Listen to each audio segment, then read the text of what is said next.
Hello everyone. I decided to present about transistors. I was going to talk about alternating current electricity, which was discovered or invented by Nikola Tesla, and it is fascinating, but it is not a product. So I'm going to talk about the invention of transistors. Transistors are what controls today's world as we know it. The crystals you can see in the image are silica crystals. We will get into silica in a minute. So why transistors? Well, because of millions and even billions of transistors, I was able to create this video. And because of them, you are able to watch it. Your smartphone has billions of these inside it, controlling it and all of its smart capabilities. What you see here is a CPU, or central processing unit. Its job is to make decisions from small electrical impulses firing from every direction. The reason the transistor was invented is because humans were amid developing computers, a machine that takes an input and output and decides what to do based on those. We call them logic gates. The first computer was the size of a room. It weighed 1 ton and processed information using paper with specific holes. Eventually, vacuum tubes were used in making logical decisions. However, there was a problem with these vacuum tubes. They sucked tons of electricity, and they were extremely sensitive and very bulky. The phone you have today, is made with these. If they were made from vacuum tubes, they would be the size of a city. Luckily, we don't have phones the size of a city. It is because of transistors. We needed something smaller and more efficient than a vacuum tube. Thus, transistors were invented by 3 scientists.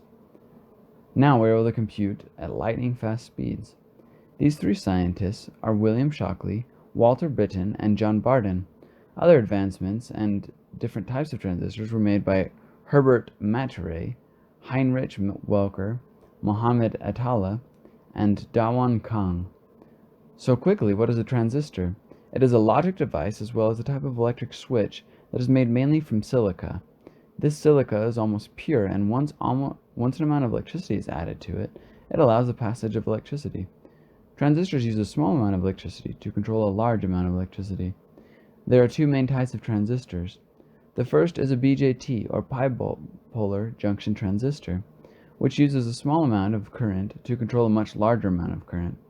This is handy for amplifying things. If you have used a bathroom scale today, talked on the phone, or listened to the radio, you've used an amplifier.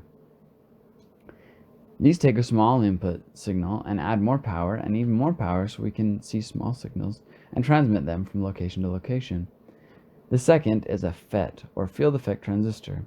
The most common is a MOSFET, or metal oxide semiconductor field effect transistor.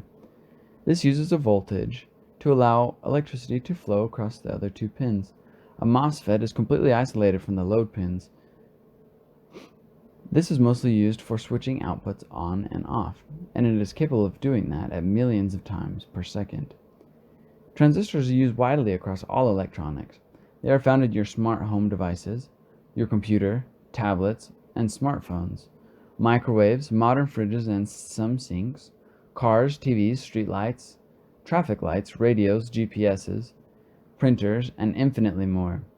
And even things that aren't electronic are likely made of something that was electronic. With our world becoming more and more dependent on electronics, namely smart electronics, transistors aren't going anywhere for a long, long time. The technology only advances in the field of transistors. Comparing the first transistor, which was technically a vacuum tube, which could be 6 inches tall, to today's transistors, which measure only 14 nanometers across, which is 0.00000055 inches. That is 2,000 times smaller than a single bacteria. The transistor has decreased in size 10.8 million%, or 152.4 million times smaller than it used to be. On screen there is an image of a life-size transistor. You probably can't see it because your resolution isn't near the definition it would need to be to show it. And either way, the unaided eye can't even see something that is 2,900 times that size. My point being, they're very, very tiny. And that is why we can fit so many of them inside such a small device that fits in your pocket. Transistors are dependent in our world today. and I hope that I enlightened you to some degree how your electronics work.